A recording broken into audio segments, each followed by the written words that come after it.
പട്ടാമ്പി പാലത്തിലെ വെള്ളമിറങ്ങി 6 ദിവസമായിട്ടും ഗതാഗതത്തിന് തുറന്നുകൊടുക്കാൻ വേണ്ട നടപടികൾ സ്വീകരിക്കാതെ അധികൃതർ നിസ്സംഗത കാണിക്കുകയാണെന്ന് ആരോപിച്ചാണ് UDF പട്ടാമ്പി മുനിസിപ്പൽ കമ്മിറ്റിയുടെ നേതൃത്വത്തിൽ പട്ടാമ്പി പാലത്തിന് സമീപം പ്രതിഷേധം സംഘടിപ്പിച്ചത്.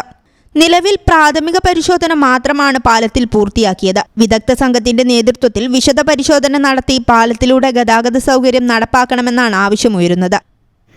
ഐക്യജനാധിപത്യ മുന്നണിക്കും UDF-നും അത് കണ്ടില്ല എന്ന് നടിക്കാൻ കഴിയില്ല. എന്താണ് യഥാർത്ഥത്തിൽ പട്ടാമ്പിയിൽ ഉണ്ടായിട്ടുള്ള സംജാതമായിട്ടുള്ള പ്രശ്നം എന്ന് നമ്മൾ മനസ്സിലാക്കണം. പട്ടാമ്പി അക്ഷരാർത്ഥത്തിൽ സ്തംഭിച്ച് കിടക്കുകയാണ്.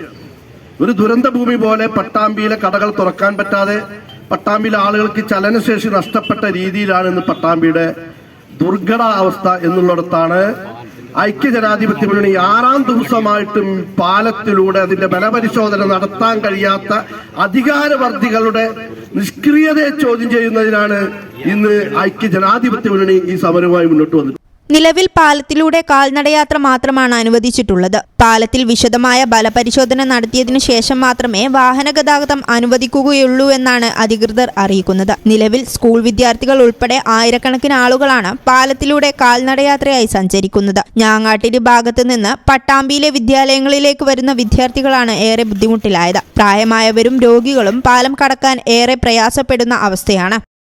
News bureau, Pattambi.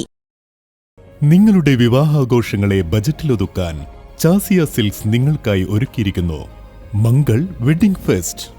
ഇനി ചാസിയിൽ നിന്നും പർച്ചേസ് ചെയ്യാം മനസ്സിനിണങ്ങും വിലയിൽ തന്നെ. പട്ടുപോലെ പവിത്രമായ ഹൃദയബന്ധം. ചാസിയ സിൽക്സ്, വളാഞ്ചേരി.